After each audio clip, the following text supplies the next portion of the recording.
রামায়ণে রামচন্দ্র যখন 14 বছরের জন্য বনবাসে যান, তখন তার সঙ্গে যান মাতা সীতা এবং তার প্রাণের চেয়েও প্রিয় ভাই লক্ষ্মণ। কিন্তু লক্ষ্মণ যখন তার দাদার সঙ্গে বনবাসে যান, তখন তার স্ত্রী উর্মিলা 14 বছর কিভাবে জীবনযাপন করেছিল তা আপনারা জানেন কি? জানা যায় লক্ষ্মণকে যখন মেঘনাদ শক্তিশাল নিক্ষেপ করে এবং লক্ষ্মণ মৃত্যুমুখে পতিত হয়, হনুমান বিশল্যকরণী বটি চিনতে না পেরে দ্রোণগিরি পর্বতকেই তুলে নিয়ে আসে। এই দ্রোণগিরি পর্বতকে নিয়ে যাওয়ার সময় ভরত হনুমানকে রাক্ষস মনে করে তীর নিক্ষেপ করলে হনুমান অযোধ্যায় পড়ে যায় এবং হনুমানের মুখে লক্ষ্মণের এইরূপ বিপদের কথা শুনেই উর্মিলা হেসে ওঠে। কিন্তু আপনারা জানেন কি কেন স্বামীর এইরূপ বিপদের কথা শুনেই উর্মিলা হেসেছিলেন? এই কাহিনীটি জানতে আজকের এই গল্পটি শেষ পর্যন্ত মনোযোগ দিয়ে শুনুন।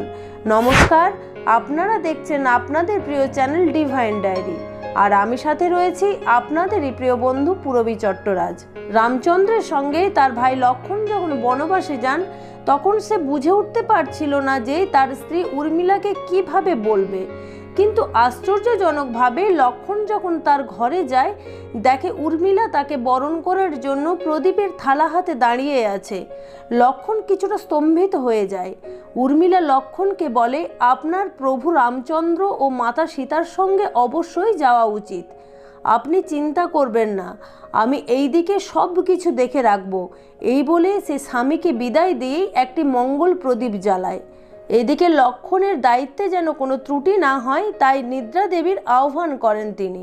নিদ্রা দেবীর কাছে বর চান যে বনবাসে থাকাকালীন 14 বছর যেন না ঘুমিয়ে থাকতে পারেন। নিদ্রা দেবী বলেন তার নিজের কাউকে ঘুমিয়ে থাকতে হবে। জানা যায় শর্ত অনুযায়ী উর্মিলা 14 বছর ঘুমিয়েছিল। রামচন্দ্র যখন সীতাকে উদ্ধারের জন্য লঙ্কা আক্রমণ করেন, তখন মেঘনাদ তার শক্তিশালী নিক্ষেপ করেন লক্ষ্মণের উপর। লক্ষ্মণ মৃত্যুমুখে পতিত হয়। ভাইকে এই অবস্থায় দেখে রামচন্দ্র ব্যাকুল হয়ে পড়ে। তখন বিভীষণ রামচন্দ্রকে বৈদ্যরাজ সুসেনের পরামর্শ নিতে বলেন। বৈদ্যরাজ সুসেন জানান একমাত্র বিশল্যকরণী দ্বারাই লক্ষ্মণের প্রাণ সংকট দূর করা যাবে, আর এই মৃত সঞ্জীবনী পাওয়া যাবে দ্রোণগিরিতে। এবং তিনি জানালেন পরদিন সূর্য ওঠার আগেই ফিরে আসতে হবে বিশল্যকরণী নিয়ে।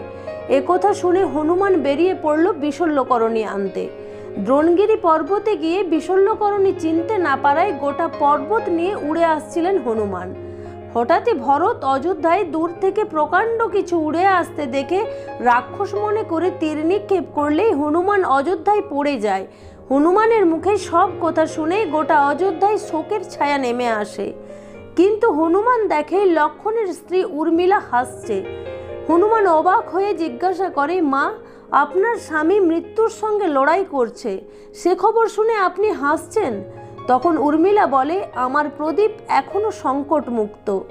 যখন আমার ঘুম ভাঙে আমি বুঝতে পারি যে আমার স্বামী মূর্ছিত আছে, আর আপনি তো বললেন প্রভু রামের কোলে মাথা রেখে সে শুয়ে আছে।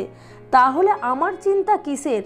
যার কথায় ব্রহ্মাণ্ড চলে, সূর্যদেবের কি ক্ষমতা যে ওনার অনুমতি ছাড়া উদিত হবে? আর যমরাজেরই কি ক্ষমতা যে তার সন্তান সম ভাইকে তার কোল থেকে নিয়ে যাবে? আমার চিন্তা করা একদমই অমূলক, তাই আমি হাসছি। এবং দেবী উর্মিলা প্রভু রামকে প্রণাম জানিয়ে এবং হনুমানজিকে প্রণাম জানিয়ে তাকে বিদায় দিলেন। আজকের এই কাহিনী আপনাদের কেমন লাগলো কমেন্ট বক্সে লিখে জানাতে ভুলবেন না। গল্পটি ভালো লাগলে একটি লাইক করবেন, চ্যানেলে নতুন হলে এবং এইরকম আরও জানা অজানা গল্প জানতে হলে চ্যানেলটিকে অবশ্যই সাবস্ক্রাইব করুন বন্ধুরা। আজ এই পর্যন্তই, দেখা হচ্ছে খুব শীঘ্রই এইরকম একটি কাহিনীর চুলচেরা বিশ্লেষণ নিয়ে। ততক্ষণ ভালো থাকবেন, ধন্যবাদ।